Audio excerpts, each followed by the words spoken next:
Welcome to Learn to Swing. We'll start off with our mobility-sized bell to do a brief warm-up. You'll stand on top of the bell, hip hinge to pick it up, and come to a standing position, holding both of your hands right beside each other in the center of the handle of the bell. Get a sense of your posture in space here, feeling your shoulders down your back, your glutes squeezing, your feet rooting.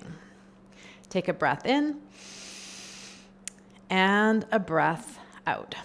We'll start to pass the kettlebell around our body, call this around the world.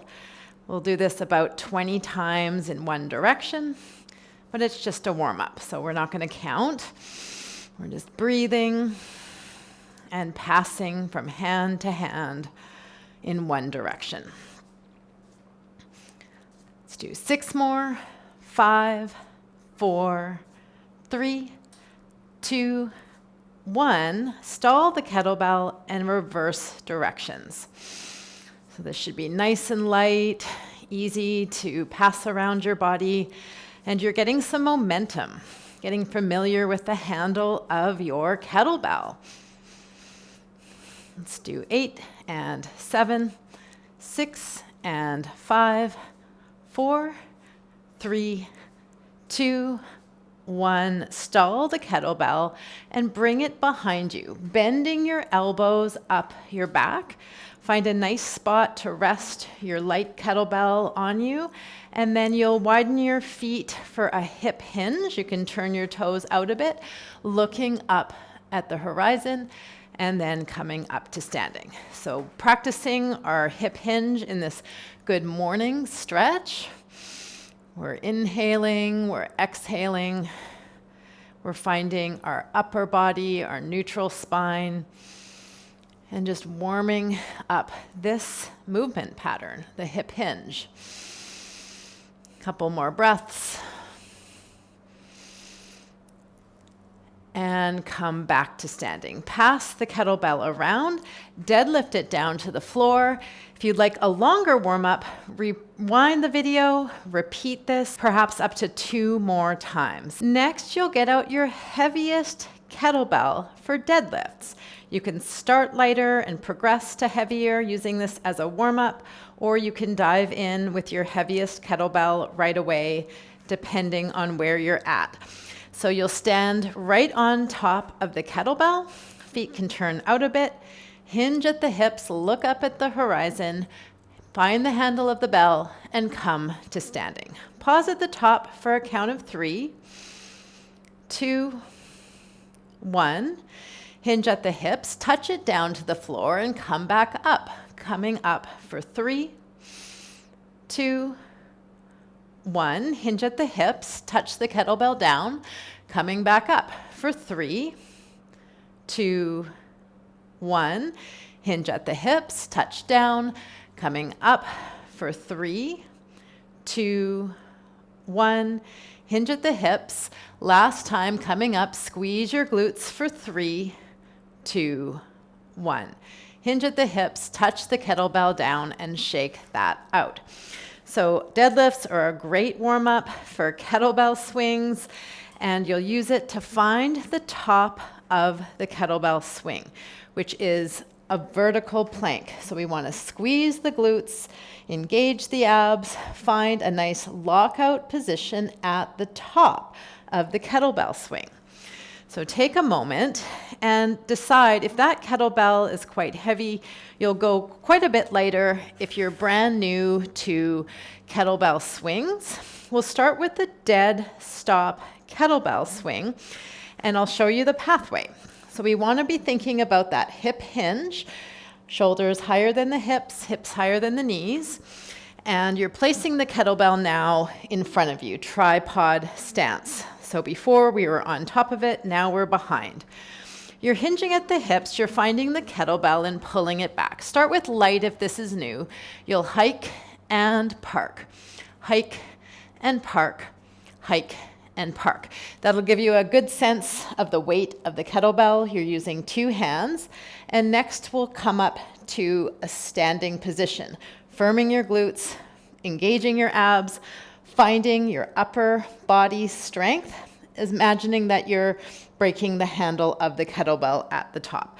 Make sure it doesn't come too much higher than about chest height. We want it to float somewhere between your belly button and your chest. So I'll show you one time here. We go back, stand, back, and park. So it's 4 points: hike, stand, it hikes back, and we park. That's our dead stop kettlebell swing. It's a hip hinge looking up at the horizon, hike, stand, hike, and park. Okay, do about 5 of those isolated in your own time. I can go, and then you can go, you can watch me, and then you can go. So I'll go a third time here. Hike, stand, hike, park, and then you can try. Hike, stand, hike, and park. I'll go again. Hike, stand, hike, and park. And you can go again. Hike, stand, hike, and park. I'll go one last time here. We'll be coming back to this after more deadlifts. So we'll hip hinge, pull the kettlebell back, hike, stand, hike, and park. You go, hike, stand, hike, and park. So this will be a good system for some of these drills where I can go and you can go, so that you can watch me if you're learning this for the first time, which I assume you are. And so we're really looking for that strength at the top of the kettlebell swing in those dead stops, so that when we get to the continuous swing, we know what we're looking for. Let's get out your heaviest kettlebell again and do our second set of heavy deadlifts. We're doing 3 sets total. Now we'll do 5 continuous deadlifts with just a 1-second pause at the top. You'll stand on top of your heaviest kettlebell, feet turned out comfortably, hinge at the hips, look up at the horizon, hands on your bell, and you'll lift 5 times, coming up to standing, coming back down, coming up for 2, back down, hinging at the hips, coming up for 3, hinge and come down, up for 4, hinge and park down, and here's 5. And park down. So feeling that hip hinge. Hip hinge is very different than a squat, because a squat, your hips are way lower than the knees. In a deadlift, your hips are much higher than your knees, and your shoulders are higher than your hips. So it should feel quite efficient, kind of like a frog leap, ski jump, any movement where your hips go back further and faster than your knees bend. It's the strongest movement in the human body, the deadlift. So now you'll get out a kettlebell for your dead stop swings. You might upgrade to a heavier bell to give yourself more information. Stick with the light one until you feel good with it. If you're wanting more feedback, more information, go to a bit heavier bell. And you'll stand in the tripod stance. I'll go, and then you'll go. So I'm placing the kettlebell in front of me, feet are turned out, hinge at the hips, pull the kettlebell back, looking up at the horizon. I hike, stand, hike, and park. And I'm gonna go 5 times continuous, but why don't you try? You'll do your hike, stand, hike, and park. And so you're getting a sense of the feedback of the kettlebell. Make sure also that your shoulders aren't coming out too far. Pull back. Find that vertical plank position, similar to a horizontal plank that you do on the floor. You could always test that out if you want to kind of see what I'm talking about. It's a plank on the floor, and then we bring it up to a standing position. Very, very similar. Okay, I'm going to go 4 times continuous, and then you can go 4 times continuous, or you could do this with me. You can decide.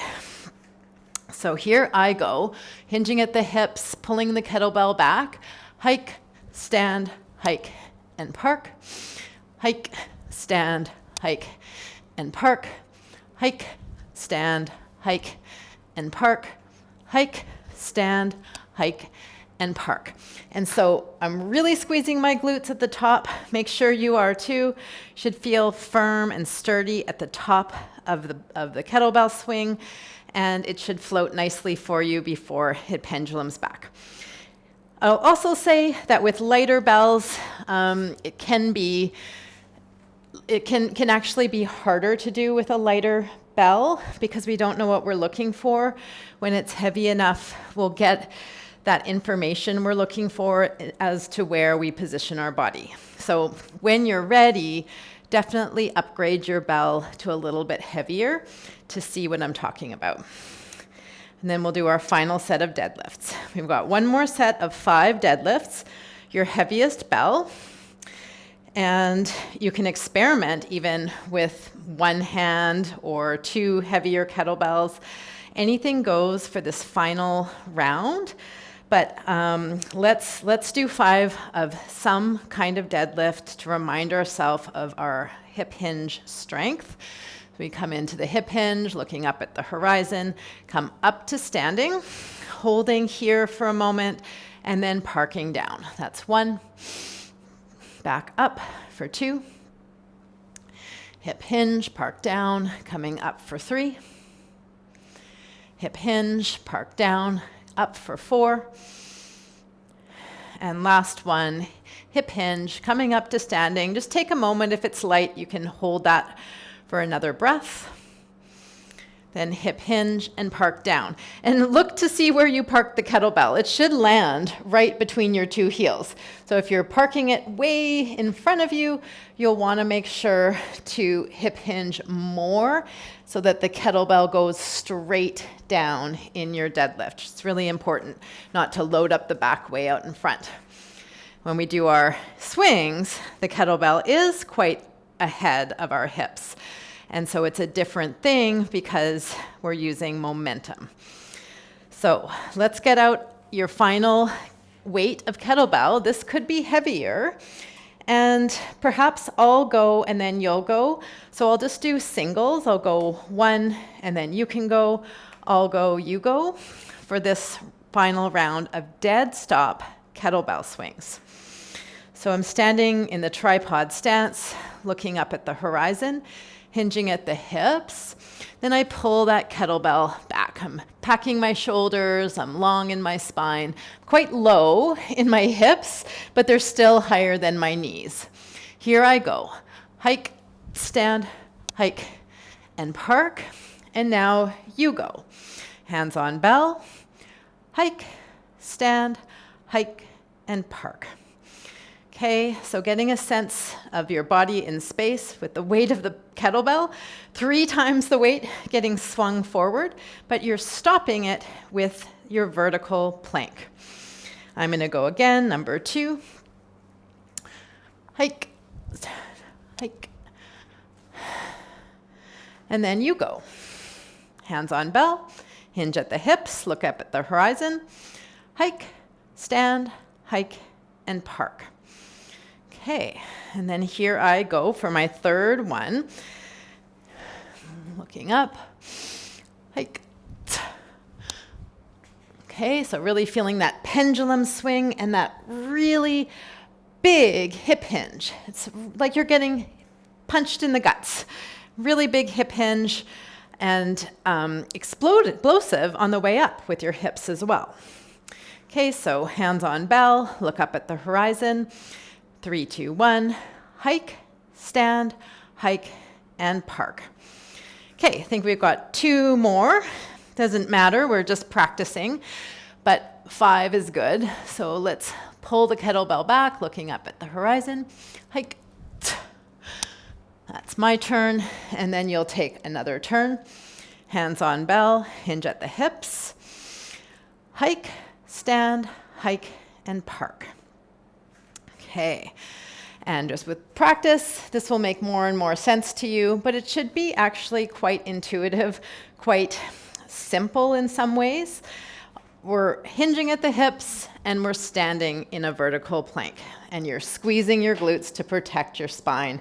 And this is the number one concern, I suppose, is that we really protect ourselves and don't let ourselves sway in the back. We want to be quite firm at the top of our kettlebell swing. Last one for me, hike, stand, hike, and park. And then your turn, hands on bell, look up at the horizon, hinge at the hips, hike, stand, hike, and park. All right, that's your dead stop kettlebell swing. Take a moment and we'll finish off this session with continuous kettlebell swings. And now for the continuous kettlebell swing. We'll be working on sets of 10 continuous swings. And when we're continuously swinging, we want to aim between our knees and our hips. The dead stop, we need to park down further and lower. So now this you might actually find easier. A lot of people do find the continuous swing a bit easier than the dead stop swing, but we do the dead stop swing first to inform the position at the top of the kettlebell swing, giving us a chance to think about it each time. So we'll position ourselves in that tripod stance again. I'll go and then you can go. We'll hinge at the hips, look up at the horizon, find the handle of the kettlebell looking up. We hike and swing. 2, 3, 4, and 5, 6, 7, 8, 9, and 10 to park. And then it does go lower on that last one. That's the last time I'm going to actually count when I'm swinging, because when we are floating the kettlebell, we want to breathe a little bit of air out through our teeth in a t type sound so that we're engaging our core, our glutes, our upper back, that whole vertical plank situation. So give this a go. Try for the 10, and each time you're trying to make the next one better than the last one. So oftentimes it'll be that 4th, 5th, 6th rep that will go really well, and then you'll get better as you practice this kettlebell swing. So here you go. Hinge at the hips, look up at the horizon, hands on bell. 3, 2, 1, hike and swing.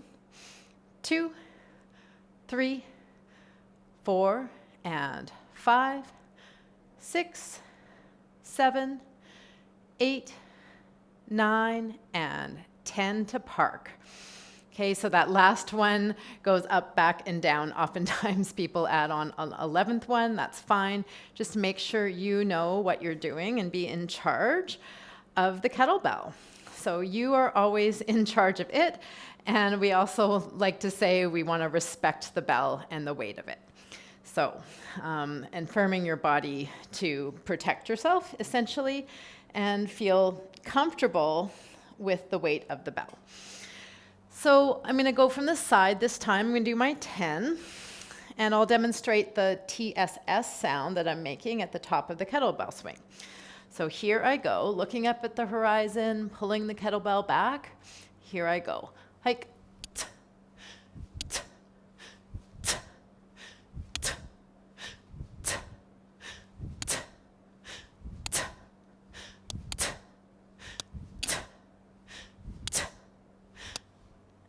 And park.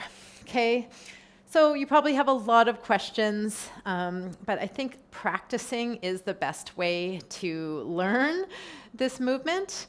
Do you want to straighten your arms? Do you want to bend them? I'd say a little bit of bend, pulling your shoulders back a bit. Not a complete lockout, but not much of a bend either.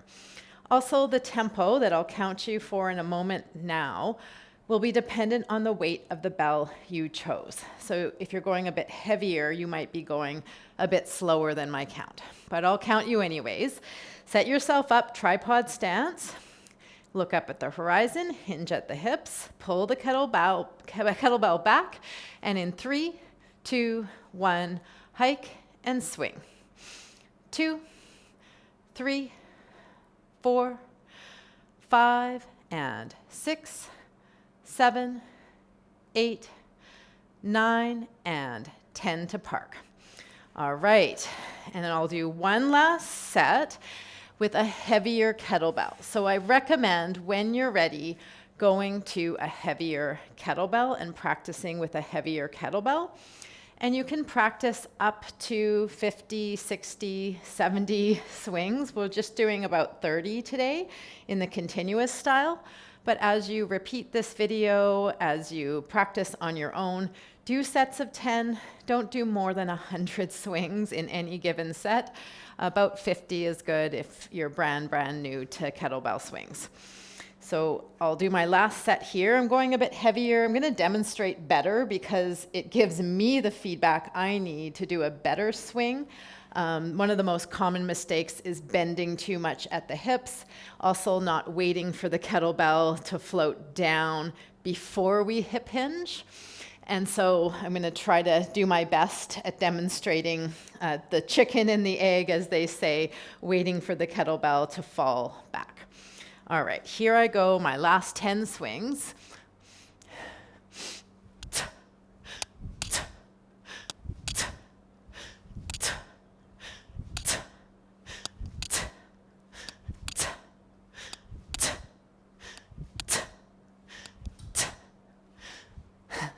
And park. I realized that the clicking is my earrings. I wore the wrong earrings today, so I apologize for that.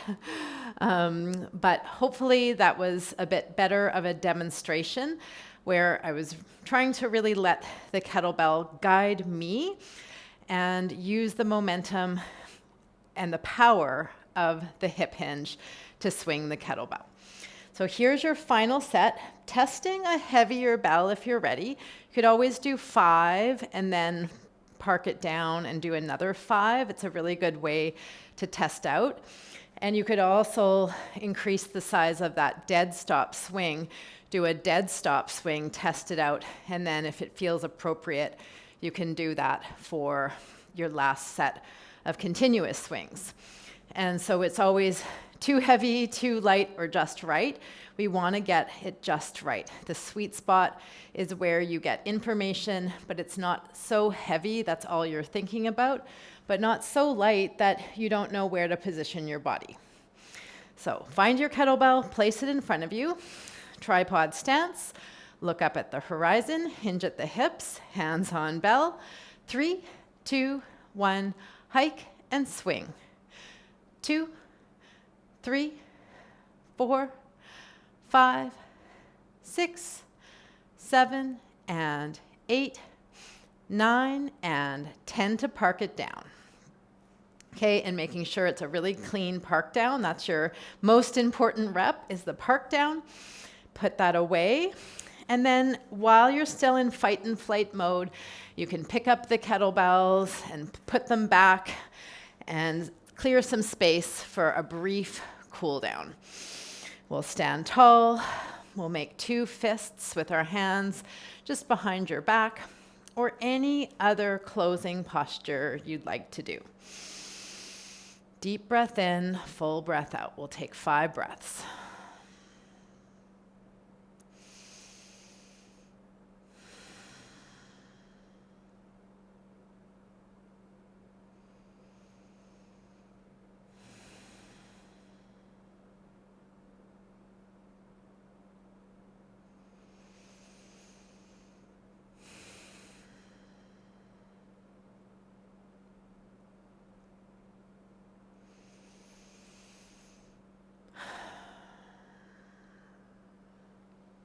Thank you so much for joining me.